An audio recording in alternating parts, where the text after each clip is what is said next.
Hey,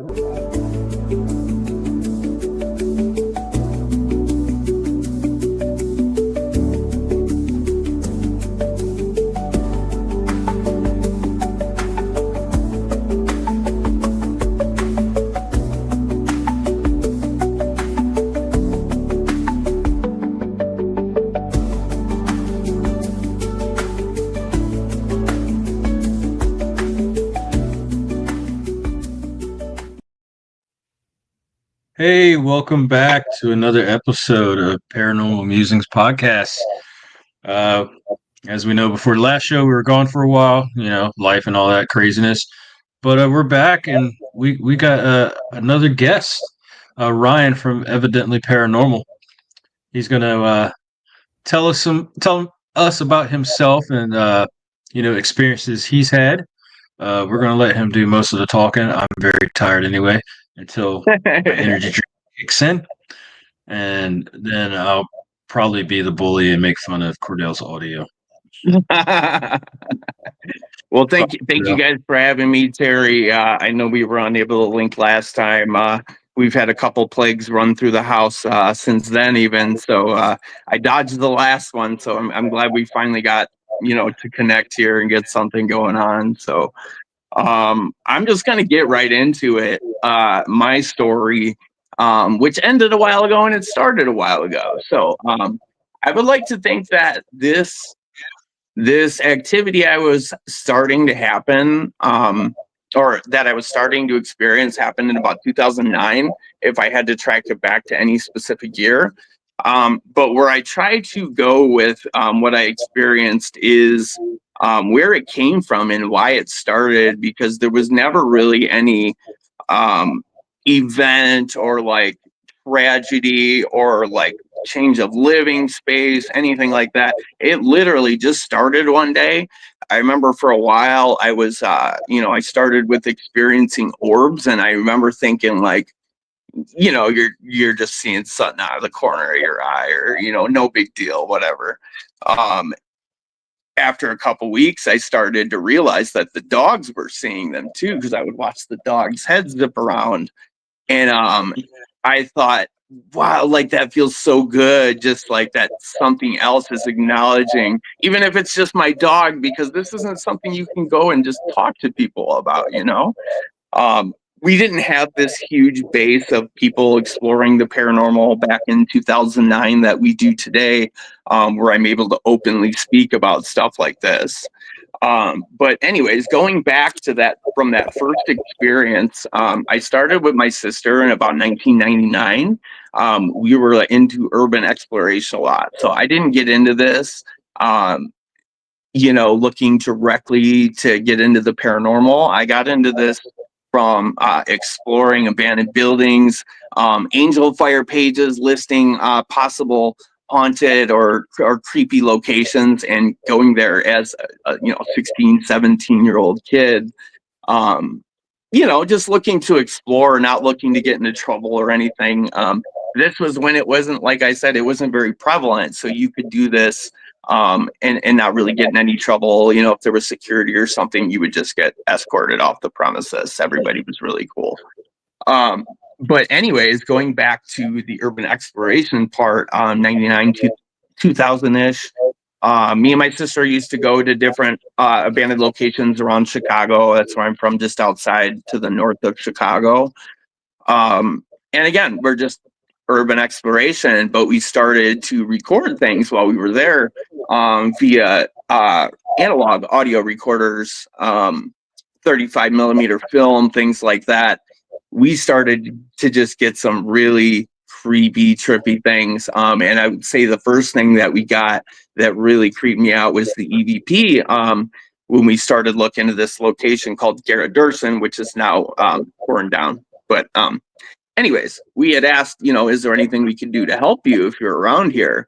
And it was a kids mental asylum / poor farm / you have nowhere to go. This is where you went. It was one of those kind of mysterious type places that just shut down out of nowhere. And we got a young girl's voice saying, "Take care of Caroline." And I just remember listening to that over and over and over. And I'm like, there is a voice there. Like, who could that be? And, no digital back then, nothing that would create any kind of interference. Yep. So we got into it. So we started traveling around. We went to Ed Gein's property all the way up in Wisconsin, everywhere in the Midwest you can think of. And the reason I'm mentioning this is because I was also in the military. The military base I was stationed at is one of the oldest bases in the country. It's actually in Washington, D.C. Abraham Lincoln's attempted assassins were executed on this base. It's that old. It's our duty was very centered around funerals and honoring people who had fallen and things like that. So when I think about my experience popping up in 2009, which is about 3-4 years after the military, I try to think, was this from the exploration / paranormal? Did I have something attached to me from the base that I stayed on for 2 years? I honestly couldn't tell you. But again, just to clarify that, there was no event that just launched this into play. It just came out of nowhere one day. So anyways, like I was saying, I was seeing a lot of orbs. We also had my bed shaking a lot. It wasn't violent. It wasn't something like, where you would be fearful for your life, but it was shaking, you could feel it. And I had even looked into earthquakes. I looked into my parents, like, was something going on around the property here? This is actually right, when I was still staying with my parents after the military, in a newer house. So, not like a historic location or anything. Mhm. Um, so moving on, the orbs just started to get so intense, and I remember covering up all the windows, because I'm like, what if there's lights shining in, that are causing this? Uh, I wanted to rule out every factor possible because again, you're fighting with the fact that this makes no sense. Like there is no logic here. Um, and that's when I started seeing them in like the bathroom, where there's no windows, just different places. Um, and it seems like the more I was paying attention to it, the more it was almost like feeding it. Um, you know, just seeing orbs turned into different things, like hearing a full blown conversation between a man and a woman. This conversation would be always just out of earshot, like you're trying so hard to hear what they're talking about. Um, and you can't quite hear, you can hear the tonality of their voice. Like sometimes I would hear them arguing, but definitely a conversation between a man and a woman. Um, so here's where it gets a little wild for me. I moved out of that bedroom because it was just so creepy to me. I was having so many experiences. We were getting a lot of knocks and banging in the room, some whistling, different things like that. So I moved to the room tangent because my sister had moved to another location. And I'm sitting on the floor listening to my radio. I hadn't even moved my stuff into this room yet. I was just sitting on the floor. And along comes a loud knock. And I'm like, of course, come in. Like maybe my stereo is too loud. My dad's going to come in. It's like almost midnight, right? Um, so I would say 5-6 seconds, nobody comes in the door. So I'm like, oh, I get up off the floor and I go to open the door. And in the dark hallway, maybe 4 feet off the ground, there's an orb. The weird thing about this is it's emanating light, but there's no light reflecting on the walls. It's just like a ball that's there, but it's not, there's no light on the walls. And I just remember staring at it for what felt like an eternity. I couldn't move, I was frozen. Oh, and then, like I said, I stood there for what felt like an eternity. It was maybe 4 or 5 seconds. And then the ball proceeded to shoot down the hallway. No direction. It shot so fast. No noise, Wow. no direction. Yeah. Um, and That's interesting. it wasn't like these other orbs I was seeing. It was bigger. So Yeah. it wasn't as Yeah. bright as the little ones I would see in the room. But this one was big. It was about the size of a baseball and dim light, not Wow. super bright like the smaller ones. Wow. That's interesting. Like a ball of You know what? energy. Go ahead, Cordell. It's like a ball like that of energy. That's insane. Yeah. Yeah. You know what else caught my attention too? So just to be honest out there, I'm not huge into orbs. Me neither. It takes a lot for me to believe in an orb. But when you said so, your pets were noticing stuff and looking around. So I believe there are actual orbs out there. You know, I just think that we get in our mind. We're looking for paranormal all the time, and any little thing we're like, "That's an orb." There's probably dust. Probably dust. Not saying it's not. It's probably dust. Oh, But God. when pets, when animals, because they're still in tune, animals and children still in tune to. They haven't grown out of it. I like to say we always grow. We grow out of it, not ourselves most of the time, or it's growed out of us by adults and just life in general. And some of us are still able to tap into, but animals always have that. And when you said they were looking around like that, that caught my attention. I was like, well, I mean, they're probably seeing something.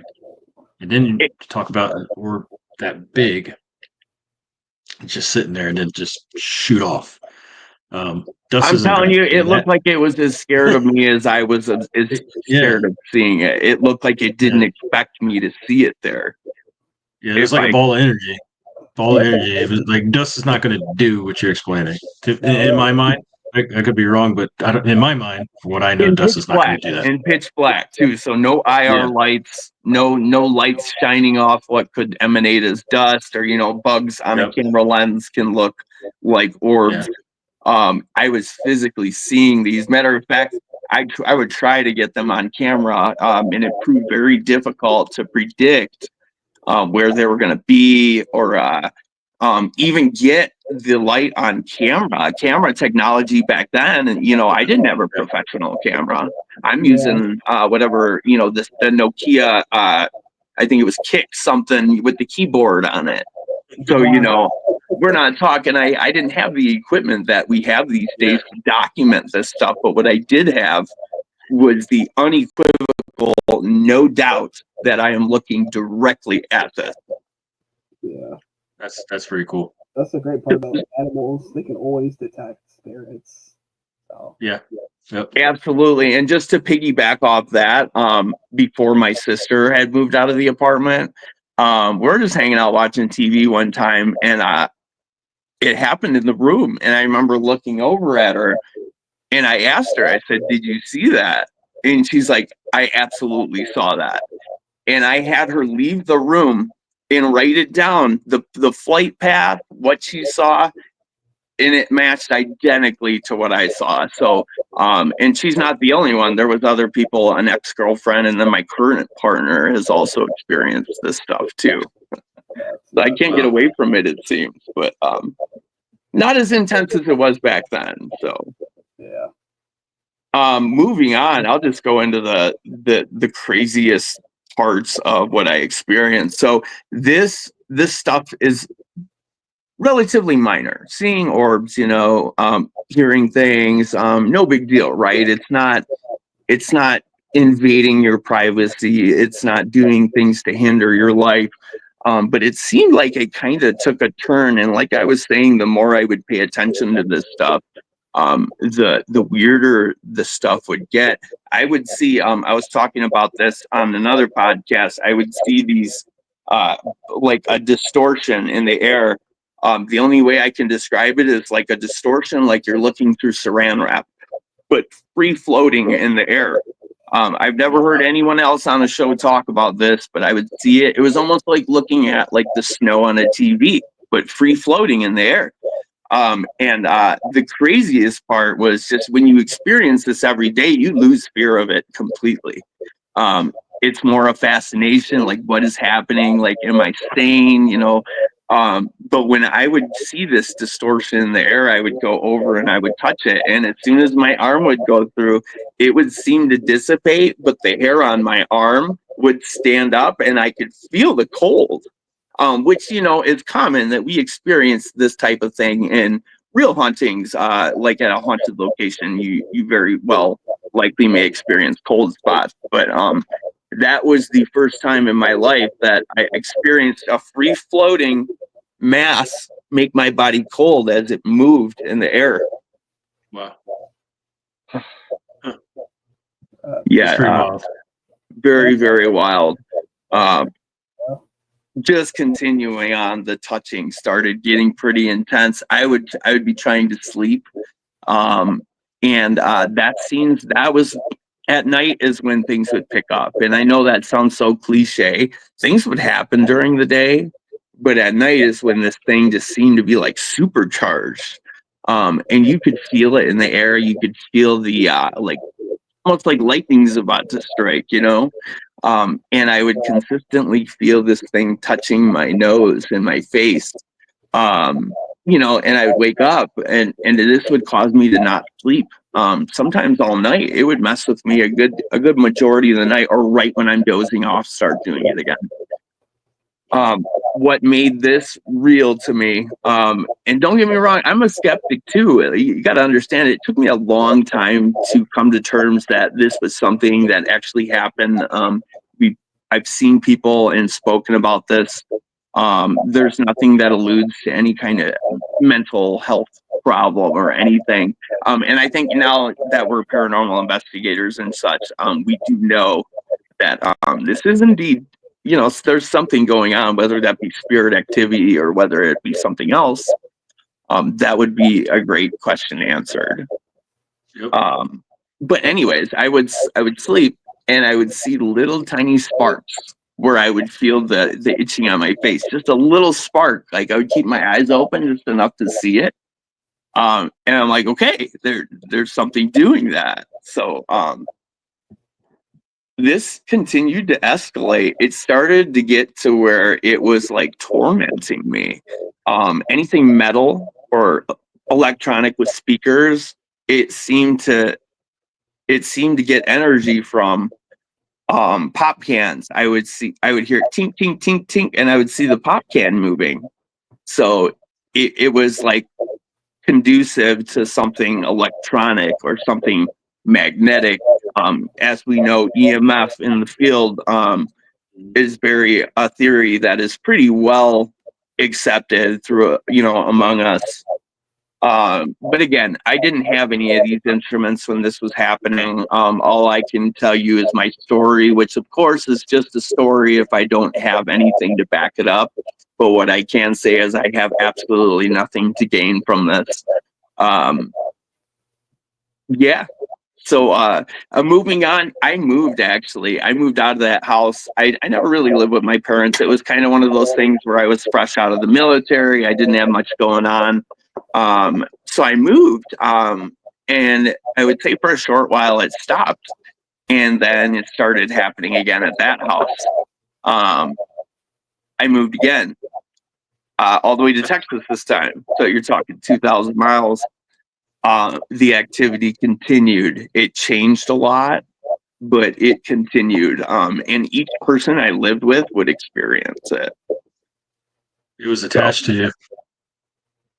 Absolutely attached. And the $1 million question is, what was attached to me? Where did it come from? What did I do? I'm just a regular guy. I'm not like anyone important that you would think a ghost would latch onto, but I guess we really don't know that answer. It could have been like, because you acknowledged it and we're like, no big deal. And it said, cool. It likes, I'm in. it likes the energy. I'm in. I'm in, and then it just Yeah. escalates. They Yeah. are absolutely, in my experience of now seeking answers to this kind of thing, they absolutely love attention. And I can only imagine if nobody could really see where I am or hear what I'm saying, it would have to get to that point where you're just like, someone sees you or someone responds to something you did, and it probably becomes very Yeah. something that attracts a spirit or an entity or whatever we're dealing with here. Yeah. Yeah. I would have to say my mood before this started was not great. I almost started wondering if my depressed mood. I had just gotten out of a divorce. I was out of the military. I didn't know what I was going to do with my life. Things were not great. They weren't super bad, but like my mood almost seemed to amplify that. It's like sometimes I wonder if it was good or bad, but then I remember how I felt and how I would vocalize, like, leave me alone. And this thing would not stop. So I can only imagine this was something that was attracted to negative attention. Negative energy. Yeah. All that. And that brings me to another point. We had message boards back then, things like that, paranormal places where you can talk to people that aren't going to judge your situation. We went through many different ideas on what could be unfolding, anywhere from I don't know if you've ever heard the idea that poltergeist activity can be coming from a living being, which means you may be like telekinetically almost putting this energy out into the atmosphere. It could be coming from a human being. That's a theory, at least. We don't know that. I talked to a guy a lot about that, but then again, I talked to a guy who thought it was extraterrestrial related. And I also talked to a guy that sent me blessed salt and a St. Michael medallion. So there were many schools of thought on what was happening to me. And I tried them all. Well, Yeah, it was. I mean, kudos to you for having an open mind to even try them all too. Yeah. I'm not religious. I don't. Yeah.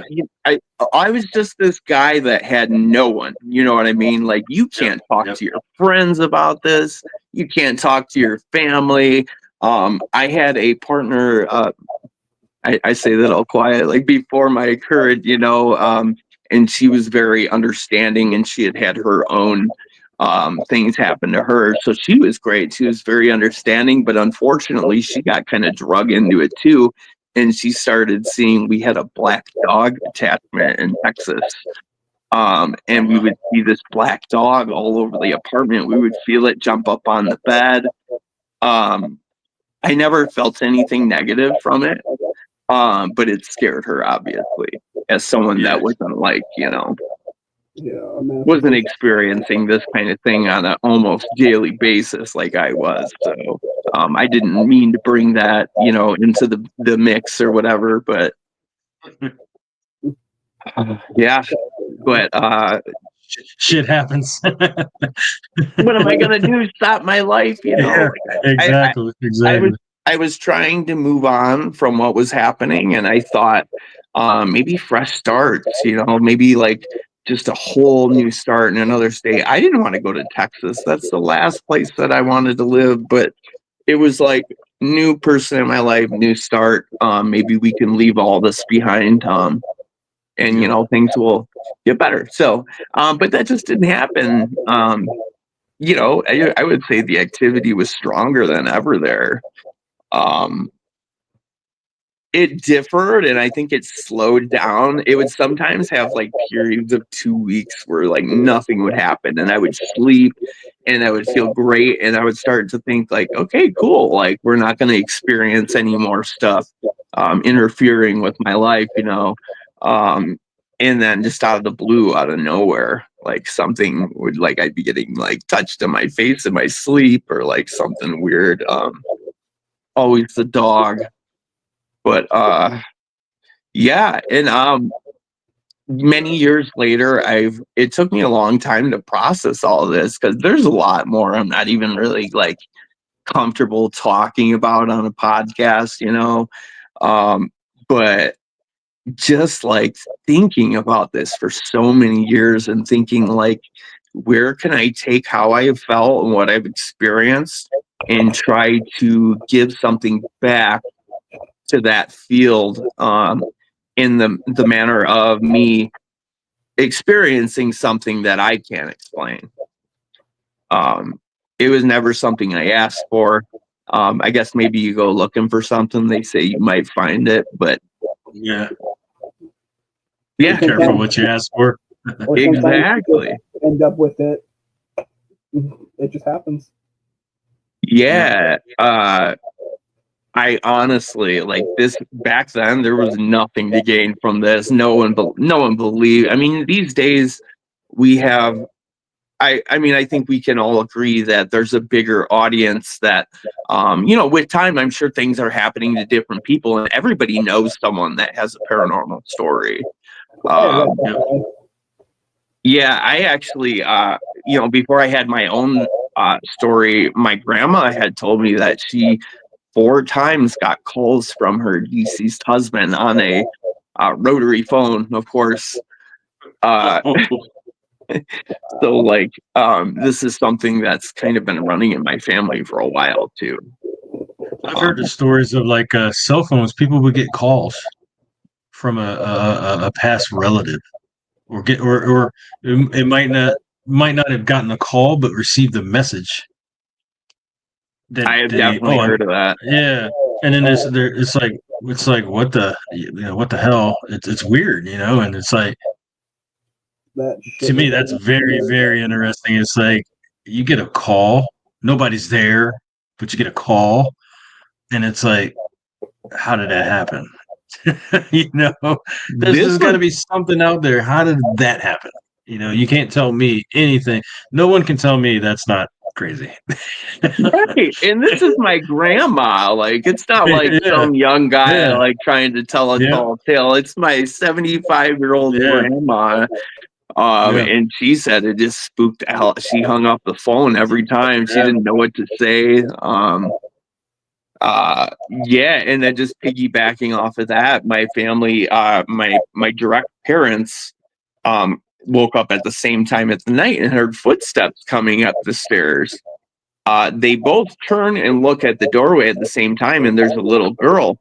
This is before I was born. I'm from Saginaw, Michigan, which is a relatively old lumber town, very blue collar, kind of outside of Detroit-ish, manufacturing town. But it's old. So anyway, my dad gets up because he thought it was my sister, who was maybe 2 at the time.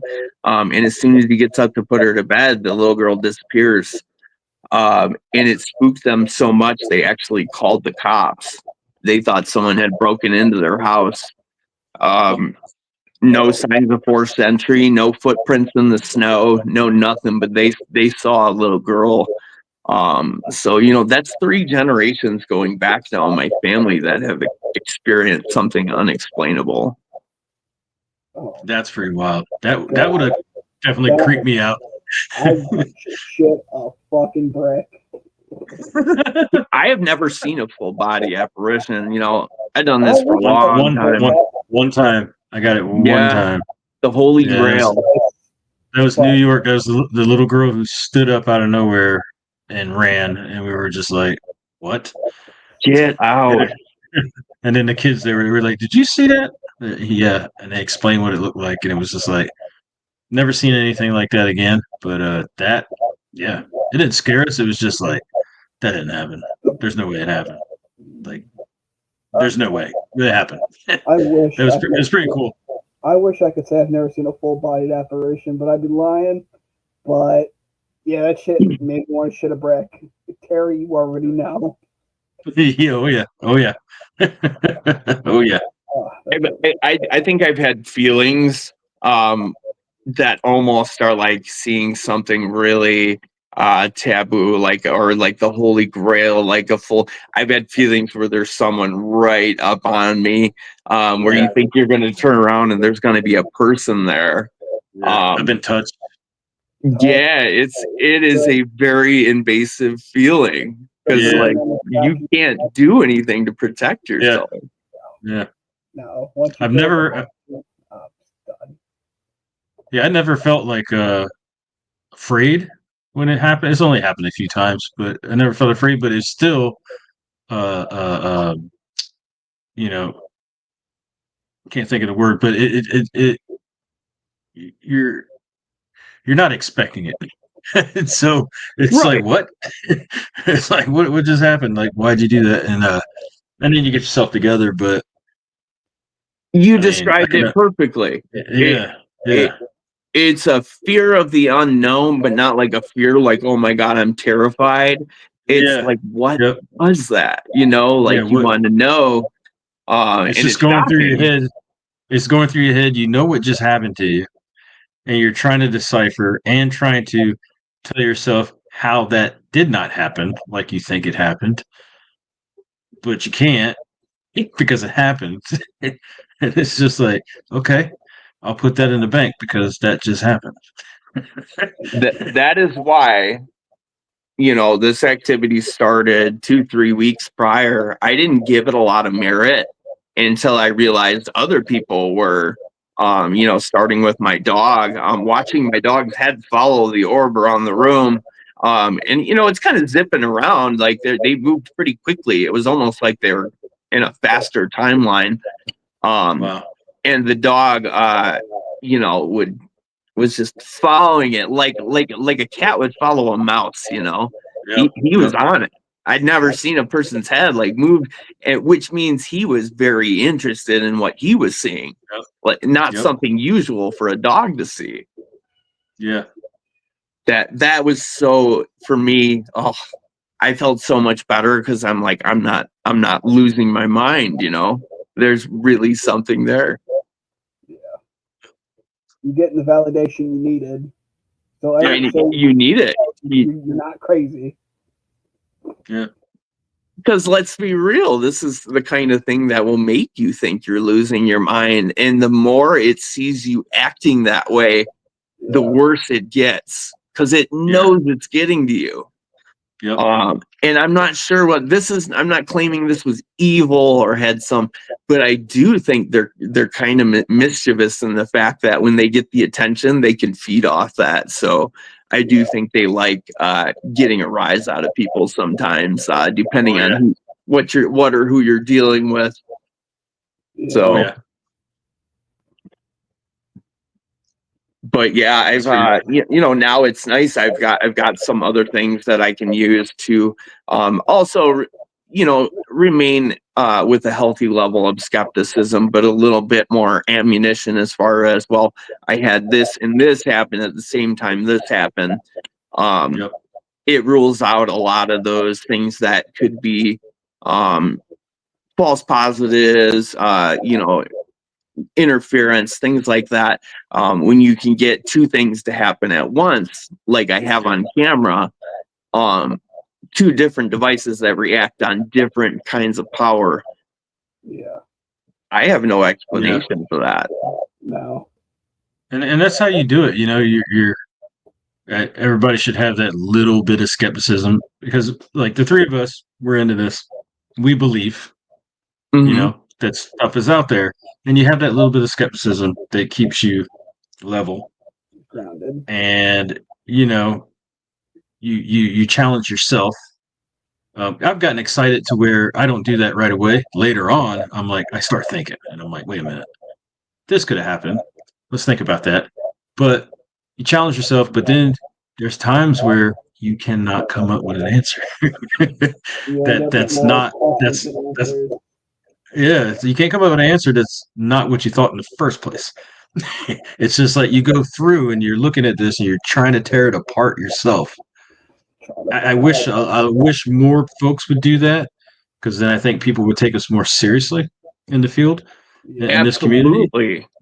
I And can't if we all stand did that, evidence that is like kind yeah, of hoaxy, like, or why would you post yeah, that not knowing? You know what I mean? Like it makes us like, look like we would yeah, take anything, you know? yeah, exactly. I wish we would all do that, and it just I don't know. To me, it makes you more credible.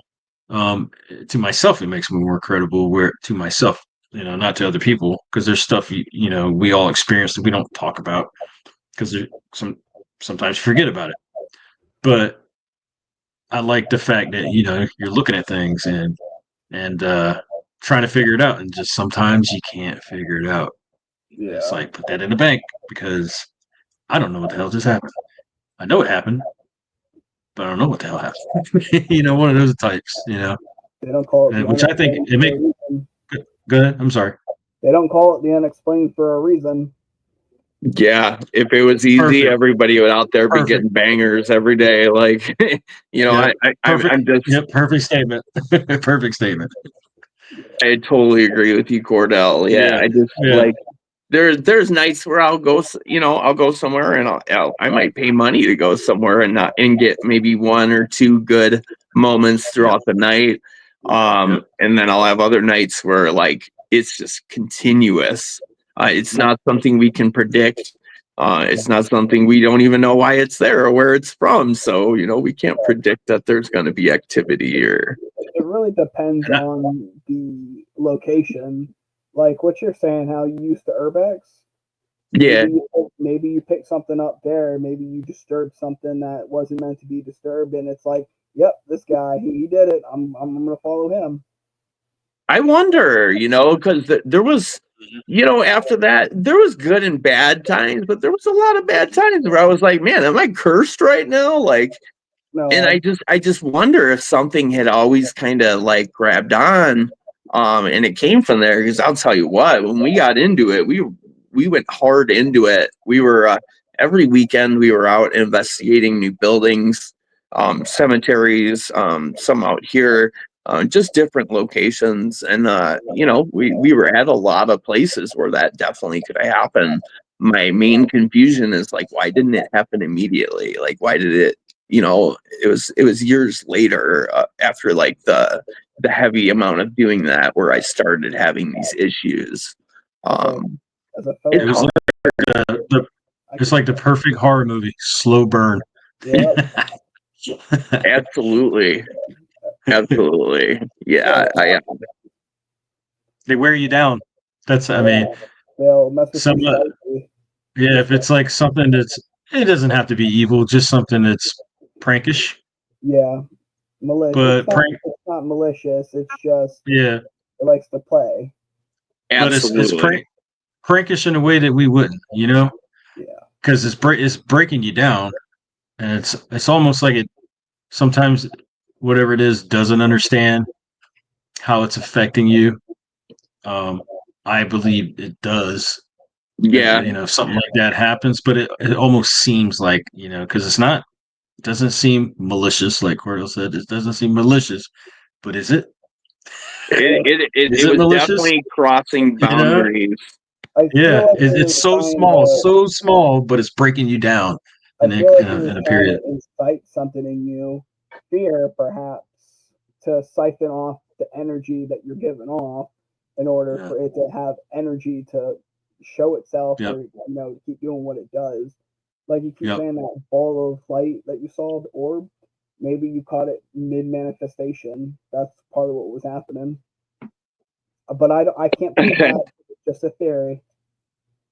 I Yeah. can't even. I just wish I could describe to you the feeling when I opened that door and I saw something there, and I'm expecting to see a human being behind the door. My dad. Yep. Um, it was this isn't something I saw the corner of my eye. It was right there. Like we had a staring contest. I could feel that it wasn't malicious. It didn't have any ill intent, but it was very surprised that I could see it there. Yeah. You I can mean, you can feel, you just get that sense, and I think that comes along with the paranormal and having to use other senses yeah. to really Yeah. get in touch with the level that they're on of wherever they're coming from. like people who have the gift, they're targeted more than anybody else in a group. Can you imagine like being a medium and everybody's trying to communicate with you because they know you're like the best medium? Like that would have to be intense. But I know somebody who could, and she says it's very tiring, taxing on your energy. I believe it. That another funny story for you guys real quick. We've been through, my sister passed away, so we've had a couple mediums we've spoken with, but here's the craziest story I have for you. We got some pretty cool stuff from every time. There was stuff, it was not vague, it was not super detailed. It was something where you're like, wow, maybe that did have something to do with something. But the craziest thing that happened was one of the mediums said she was communicating with my partner's grandmother, and the grandmother had told her to get your roof fixed. So we think nothing of it, right? The week, maybe a week or two later, it had been storming, raining a lot. The winter ice had caused ice damming in our roof, and it punctured a hole in our roof while the water was draining onto our ceiling, and we actually had the ceiling of our in front of our door collapse.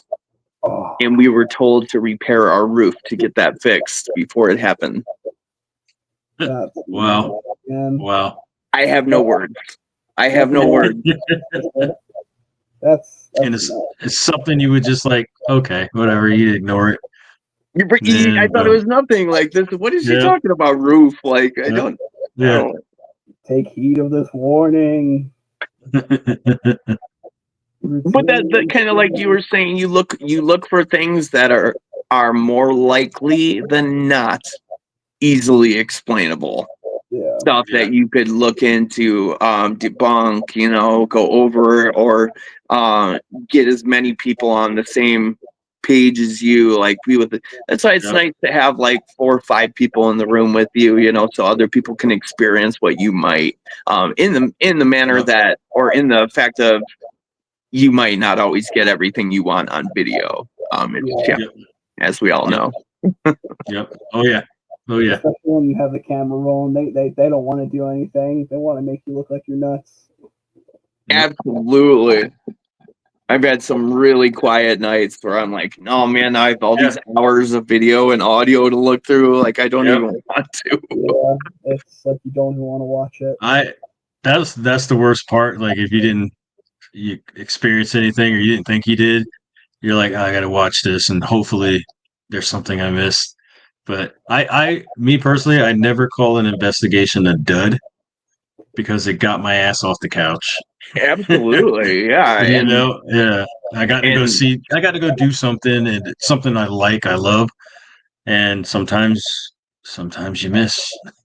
Yeah, they can't all be winners, And it could be the most active place in the world. If stuff ain't happening. We try to, do stuff to help it happen, but sometimes they're just like, we ain't doing it, man. We're tired. It differs from person to person. And we're tired. You don't want to provoke spirits because it just pisses them off, and it causes a disarray, and it's just nobody needs that. It's disrespectful, and you never know what's going to happen. You're rolling the dice, man. You might get more than you bargained for. I mean, and the people that you're with that didn't sign up for you acting like an asshole, and then something happens to them because of what you did. That most people, they feel bad about it. Some would be like, I don't care, but yeah, and then if, especially if you do it in an owner, somebody owns a building, like a residential or residential, and now nobody else can go do whatever because you ruin it for everybody for acting like a jerk. It's like they opened up their location to you, and you would actually go so far as to bring that kind of energy, especially since these places have already experienced usually so much tragedy in history. I don't like that at all, and I feel like there's pros and cons to paranormal tourism being bigger these days. The pros obviously being I mean, the pros obviously being we can speak freely about this. There's other people that have experienced it. The cons are not everybody is in it for the right reasons, you know. Yep. There's a lot of them like that, unfortunately. People who just do it for clout, who just want to be TikTok, YouTube famous, and we're really out here trying to find answers to what we cannot explain. Like, I'm in it for the explanation, not for the views. I'm not in it for the money. I'm in it for the adventure and the answer. Yep. Yeah. That's I couldn't say it better myself. I came back after all these years, you know. Obviously I had a death in the family, and we were the ones that started this together. And just like I started to get to the point where I had more free time, and you know, obviously financially I was a little bit better able to do this in the right way, like not just, you know, trespassing on someone's property, but and also let me quickly add, I wasn't going into any places that were like no trespassing signs. These were places that were open. I never broke anything. I never broke any rule. I didn't take anything, but it's only trespassing if you get caught. I tell you what, Bachelor's Grove Cemetery here, you're trespassing no matter what. They don't want you back there. There was actually a place here that they recently tore down that it had no trespassing all over it, and I ended up climbing through the window, and that is the first time I've ever actually urbexed and ghost hunted at the same time, because that building was not right. I hear you, man. Yeah. That was what kickstarted all this. I mean, just being a kid and wanting to go exploring, and and that question of you know, what is that? What's in there? Like the taboo, you know, the places people don't go to. It all kind of intertwines, you know. The stories you hear from your friends in school, like this place is haunted. And it's always like, I remember back in the day, you're a kid, and it's like, oh, well, this Halloween time is in that place is haunted. Gotta go. Never found a damn thing, but we were spooked out of our minds. Oh yeah. I mean, any haunted abandoned building is scary, no matter if it's haunted or not. And most of these places aren't haunted at all, but it's just that feeling you get. I would always think about, what if there's a bum living in here? That's what would always get in my mind. Like, what if there's a bum living here and they're gonna come get you? And the first question in urbexing: is there anybody in this building that I need to worry about? Yep. But, you know, more afraid of the human. I got to this building by myself, first time by myself. I broke one of the golden rules: always travel in twos. Oh yeah. Yep. I would always call out, I'm coming in. I mean, no disrespect to anyone. We're exploring. And we numerous, I mean, Chicago and Gary, Indiana, plenty of times bumping into people living in there, and those are places that you got to be careful in. Yeah. It was dangerous, but that was part of the appeal, you know. Yep. Gary, Indiana. It's wild. Now I'm 41 and I'm nice and settled down. Like, I can't imagine doing these things today. You know, what got me into it so young. But it is cool that a lot of these places are opening up for us to go to. Places like Edinburgh, I'm headed there in a few weeks, and that place is beyond active. I've never been to such an active location. So it's very cool to me. There's still things to be answered, and it's cool that some of these places are opening up to for people to go. Yeah, it is nice. It's like it's almost like, you know, because I'm in all these groups on like Facebook, paranormal groups, and it's crazy. It's like every time you open it, it's like you see some place somewhere in the country or in other countries, and it's just like, wow, I've never heard of that place. And it makes me want to look it up. And then I'm like, then I go on YouTube and I'm like, haunted, whatever name of the place is, and then there's a video. Let's check this out. It's like, you know, it's pretty freaking cool, man. Like, watch the video, find it on Reddit. The community we're in. I love it, dude. Social media has made things so accessible, and it's opened the audience to such a wider scope of people, anywhere from the people coming from a scientific standpoint to the people that are more spiritual, and it all kind of meets in the middle. I don't think there's any one policy any group follows. I mean, I'm solo, so I don't know, what a lot of people do. But I think people kind of use a mixture of everything, meaning our instincts, maybe even some kind of spiritual beliefs. So Yeah. Now we just got to get the all those big time fakers out of there. Yeah. For the money, for the gram, and some of them will let you know it's for entertainment, which I respect. They say it's for entertainment. I'm like, okay, I'm not gonna talk crap about these guys. They let you know right off the bat, and you watch it for entertainment. And there's the other ones that you see that their fan base is a lot of tweens and young teenagers, young kids who are gullible to everything they do, and they know that, and they make money off of it. And everybody in the world knows. Everybody knows they're fake, but it's like, hey man. But when they say they're doing it for entertainment, then hey man, by all means, entertain me. absolutely. I think about that with a lot of the shows. Like, I know this isn't actual, probably documented evidence, but I'm entertained. So it's entertaining, and they go that route. Then cool, man. I'm all for it. Entertain, man, because it's still, even if they're not being truthful, there's cons and there's pros, pros and cons to it. It gets more people interested in the paranormal. Then you got the cons where the wrong way to do certain things, or showing up to a building and challenging and making a racket, screaming because they think the followers, that's what they want to see. Yeah. Which apparently a lot of them do, apparently, because they got huge followings. They're all younger, or some of them are older like us because we grew up with them, and you can see the change in some of them. When you got to make a living too, and if that's how they're making their living, they may pull it. If you think about you got to make a living. How else are you going to experience attention? Just yell obscenities, insult them. What are they going to do? Throw something at you? Yeah. That's what they want. And I think that's really shitty.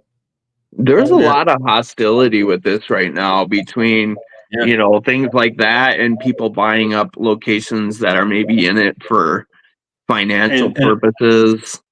Charging the rate to get in after they get it. There's one of the things was it Velisca?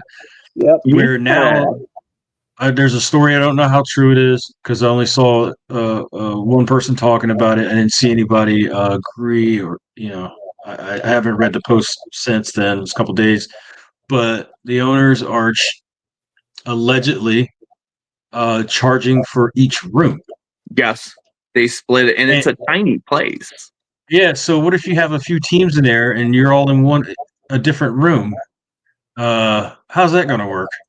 Talk about contamination. There's contamination like crazy. Or you go there yourselves, and it's like, well, it's $200 for this room, $200 for this room, or whatever it is, and it's like, are you crazy? Like, this is what we're doing. But that's the owner that has that place, and that's what he's doing apparently. And it's like allegedly. For a tour. I'm on their website. Yeah. I'm trying to figure it out because it's like, holy hell! And you got the Conjuring house. That's that was wild. She's gonna hold on to that house, and no one's gonna be able to go there. Yep. She ain't letting go of that for anything. Yeah. And she has no license to do that anymore. That place is gone, man. It's gone to us. Very sad. Very sad. Yeah. $600 to reserve the whole axe murder house. Holy for how long? The whole night. And how big? How big of a group? 2. Some of these places, the cost has just gotten astronomical. I know I mean, I won't name any locations, but you're talking, $1,500 to get a crew. So I was doing for a while where I would try to get people to join, and I'd pay everything up front. And you lose out almost every time. Yeah. It's something that Yeah. because people back out, dates don't work out. All of a sudden, someone has things come up. It's hard, Life but happens. Yeah. it is a business, that's for sure. They are definitely making the cost. But I feel like, the major price changes kind of go maybe with restoration and stuff. Like, I get it, but at the same time, it's out there. Yeah. Like Robin at Ashmore Estates. I know that guy puts so much work into that place. They're constantly fixing it up. They've got new bunkhouses. They got a new bathroom outside. There's a lot of locations that are reinvesting a lot of what they get. So this is not to like dog the whole industry, but and then you're like, I've heard people like, I'm not paying a place to go in, and it's not like a steep price. It's like $45 a person or something. I'm not paying that money. They're just in it for money. It's like, well, we can't investigate that place if they can't keep it up. Right. If you fall through the floor and impale yourself, you're gonna sue them. It's up to us to keep these places available. They have to pay taxes. Here's my $45 so I can come investigate, and you can make sure I can come investigate by keeping up with the place, because we're going to give you that little bit of change. If somebody's charging us $2,000 a night, there might be an issue there. And there's nothing wrong with the place. There might be an issue there. But when you have these small teams, these small mom and pop teams trying to hold on to a place and make sure the state doesn't get hold of it and demolish it, so we have this for our community, I'm willing to throw them a couple bucks to go investigate, and hoping that I'm safe, because they're using those funds to upkeep the place, and apparently they are, because nobody's dying in there and they're not getting shut down, so they're using that for that purpose. And people got to eat. People got to eat. It's just I'm not too proud to pay to get in. You know what? I am here to investigate the paranormal. If I need to pay you a couple bucks to get what I need and what I came to do, that's fine with me. You get five people together. A lot of these places, it's like $50-$60 a person if you get a little group together. And that's why I like being solo, because I can just jump in with some random people and we go, and you get to meet new people in the community and things like that. But that's what I'm doing. That's what I'm doing now. And this weekend I'm going to an awesome place, very haunted allegedly, and it's cheap. And I'm going to meet some people. Actually, our last guests, they'll be there. It's awesome. I've met some cool people lately by doing that, and and used to do it before too. And you meet people. It'd be me and my brother-in-law going, and then we'd meet people and have a good time. And then it's awesome. Then we're going to be doing some stuff later on this year, in the next month or so. So there's that. Speaking of which, open invitation, shameless plug here, but we are going to Edinburgh Manor on May 1st, which is a Thursday. You would have to take the Friday off of work, obviously. But we'll take a few extra people if anybody wants to join. It's at cost at $60. We have until like noon the next day or something. So really cheap, very active location. And you would just bring the payment the day of. I already paid the deposit. We're going. We've had a couple people back out, so if anybody's interested, just find me on Facebook, Evidently Paranormal. Awesome. Yeah. And where is very active place. I was gonna ask before we all before we end it, like what you had in store for the future, and how everybody can find you, what platforms and stuff like that. And I'm glad you brought that up. Hey, we got some spots open. And that's what it's about. The community part of it. You're not hoarding. You're like, hey guys, we got some openings. We got this cool place. Come out, which helps support what we're trying to do. Support that business and those folks, and we have that place that people can come investigate. So that's awesome. And You you know. get to work alongside uh, individuals such as yourself, and then you have people who see this, they'll come along, they Yep. learn right alongside you, and then they can take those skills when they're done and go do it somewhere else. It's a Yep. community. Yeah. Yeah, you know what, my goal, I'm just one guy. I mean, I could pay $300 and stay in a house by myself, but I mean, the paranormal, they get attracted to different personalities. Like, you bring more people in, you're going to have a better time. Usually you're going to get more things like that. A lot of the events I go to, even though you spend like endless amounts of time organizing these things, I just ask costs, like it's allowing me to go stay at a place and like have a group. I'm not trying to get in any cheaper than anyone else. But the main goal for the future here, I'm not in this for business. I'm in this just because the paranormal is my passion. Like I said, this attachment I spoke on just a little bit, and we barely broke the surface here. Next time I think I would write down bullet points because there was just so much. But I want things documented, not necessarily so I can be like, I told you so, but more as for people to look at it and say like, I can't explain that. Like, okay, there you go. That's what I've been trying to say. Like, I can't explain it either. Like, what are your thoughts? Open up a dialogue, hear different stories. My page right now, it's very all over the place. I'm not on my main Facebook right now. I'm just using it. So, I fall guilty into posting a joke here and there or whatever, but mostly I want it to be a space where we can talk about different experiences, how we feel, where we feel things are going, what we've had luck with. I'm not trying to be better than anyone else. I'm just a random guy in the field who loves doing this, and I'm going to continue to do it as long as I'm able to. So, hell yeah, brother. Nah, man, that's a fuck yeah, brother. Absolutely. And yeah, if you guys are ever out here, where are you guys from again? South Florida.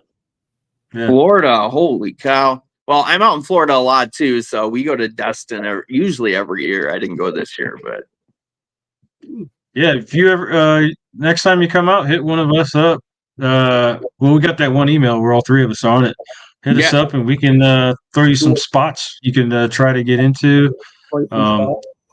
Yeah, if they're doing anything, like if they're having any openings, there's a lot of cool spots out here. A lot of them are cheap. Some of them are kind of expensive, but usually when you do a group, it's just a set price. I've seen most places. So if you have a group of people, you're not going to pay as much as obviously. And then there's I'd a love lot to of places. do the lighthouse. I can't remember what it's called, but I saw that. I know we're running out of time here, but that's St. Augustine. Yeah, St. Augustine. It looks really interesting. So the whole town, pretty much the whole city. It looks like it too, right? Yeah. Cool. Yeah, there's a lot of cool stuff down here to get into. Love Florida. I can't get enough of it. Love history, love Florida. Yeah, a lot of history. Yeah, absolutely. People wouldn't even realize all the history that's come from the far southern states like Florida. Just the the natives that were here before, like they call the Indian mounds, stuff like that. I mean, there's so much down here, and like any other state, there's the ground's a lot older than we are, so and there's been a lot of people walking it for a lot of years, so there's so much going on everywhere. There's a lot of iron in the ground, if you know what I mean. Yeah, absolutely. Definitely. Yeah. Oh yeah. Well, hey, thank you guys for having me on tonight. I know we went a little bit over here. It was cool to talk. I love talking about this because, like I said, back in the day, you couldn't openly just have a conversation about it, or you were like, So we gotta have you on again at some point too. Yeah, I would love to write some stuff down so I can go into some more details. It's hard because it's been almost 15 years now, so you're talking things that I'm trying to recall accurately.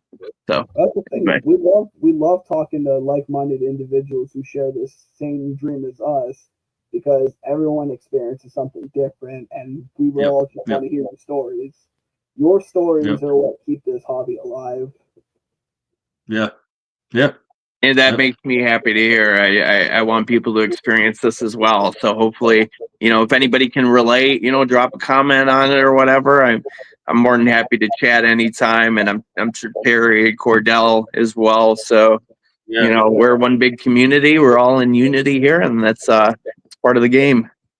I think this podcast is probably what it is. It's like people come on and tell their stories and shoot the shit, Yeah, because we don't make a dime off of this. We do it for this is a free. hobby for us. Oh, Just yeah. like we get to meet people, we get to hear about different places, And then we get to hear about tell you guys, different paranormal stories, and then we put it out there, on YouTube, podcasts, and then in Facebook, especially Facebook is where it's the biggest. And I actually opened up an account on Blue Sky. I think I got like 20 some people on there, but they're listening to it, and hopefully they're telling their friends about it, and we're just getting all of our names in the community out there. We're not making, none of us are going to make a buck off of it, but our Yeah, stories I'm are not getting out of looking there. for money. I'm in sales. Yeah, That's my yeah, career path. So this is yeah. what I I have enough do money. outside of Yeah, family and career. yeah. This is just my hobby. So I um live good off of work, and I'm fine with it. I'm doing all right. This is like, yeah, this is, I want to know what's out there, and the best way is to talk to people and yeah, find out different places, and maybe go visit some of them, and yep, get their put it out there story. so other people can hear about it, and then they go out there, and then they're like, hey, I got this, and it's like, oh man, that's awesome. Like, I love it. I love it. I 100% agree. Yeah, I love it. But Yeah, hey, this has been awesome. either. Before we bail out though, Cordell, do you have any more questions? Yeah, I'm sorry. I should have left some time for you guys to No, throw Oh no, questions. no, we're I good. don't have any questions. I follow him on Facebook. I see everything he does. Yeah, Very we cool. pretty much Yeah, just like when you were coming on, it was pretty much like, hey, he's got a cool story. We need to have him on. That's Yeah. it. That's it. I didn't write anything down or anything. It was like, hey, let's hear a paranormal story. It's pretty much what it is, And it's like, oh, I never heard of that place. That was pretty cool. That's pretty interesting. Like, hey, this was cool to me. My So hope yeah, is someone hears it and they're like, I had the same thing happen. I like to yeah, vibe with people like that because yeah, I'm like, yeah. this is real. I'm not making this up, like I want to have that communication with people where I can be like, cool, like Since we someone like-minded. since we started this podcast, just so many pages that reached out, and like finding people on pages and reading what they're posting, and then seeing other shows, other podcasts, and it's been pretty awesome. There's a good part of the community out there. There's some bad eggs out there, but I would say at least 90% of what I've seen. And we all know, like, Facebook is toxic, right? It's a That's septic why I'm tank. not on my main. I'm Yeah, done. I'm done. but on our pages, the pages we're going to, I don't see it. Mm. I don't see it on the pages that I'm on. try Reddit. Reddit is a festering cesspool. Oh my God, Reddit's awful. I don't. Yeah, I don't go on there. I know. I'm talking about like all the paranormal pages that I found since we made this. Yeah. I'm not seeing all that No, we're all Facebook together as a community. toxicity that we've seen and hear about, because you see it every day. I laugh. I love reading it because I get a chuckle, but going on these pages and just learning about, hearing about, and talking to people about this has been awesome. I agree. Refreshing. I have very little drama. I have learned if you have certain ideas, to keep those to yourself. Just keep it to yourself. Until you're ready, because everybody's watching all the time, and not that I'm trying to be like a pioneer of anything, but if it's your idea, you wanna relinquish that idea to the public, and but that's it. Other than that, no, I never had any drama really, so it's refreshing. I do like the tea, but You know, I do like the tea sometimes. I think we're all guilty of that, you know. Yeah, just being human, we like the tea sometimes. You know, it could be a cool person too, and I mean, they're having a bad day, and they'll just light off one, and it's just like, hell yeah, you're going through it right now. He's spinning out. We're mere mortals, man. We can't, Yep. you know, we're not perfect, you know. Yep, you're going through it. Then you have the knuckleheads out there, and it's just like, you're trolling. Right. But I want to read it because I want to see who's crying after your troll. I'll go through and they'll read the whole comment thread. You're like, man, I've been here for like 30 minutes now just reading this dribble. Like, every once in a while, I would just throw a comment in there and just be like, let's see what happens here. Grenade. And then unfollow the post, start a dumpster fire, and just leave. I pulled a pin, who's jumping on it, and just walk away. It's lovely. I think it's hilarious. That's crazy. But all right, so we'll get out of here, and I think Cordell, he has something to say before we leave. Yeah, it is. Once again, thank you for being here with us. We appreciate you spending your time with us accordingly. And to all our viewers out there, all I have one thing to say is stay spooky. Yep, Cordell, Terry, it was a blast. Thank you very much. Thanks for getting me in here. No problem. Thanks for coming on, brother. Thanks for coming on. All right, guys, we'll see you later. Peace. All right, peace out. Peace. Oh, Jesus Christ. I got a fucking book.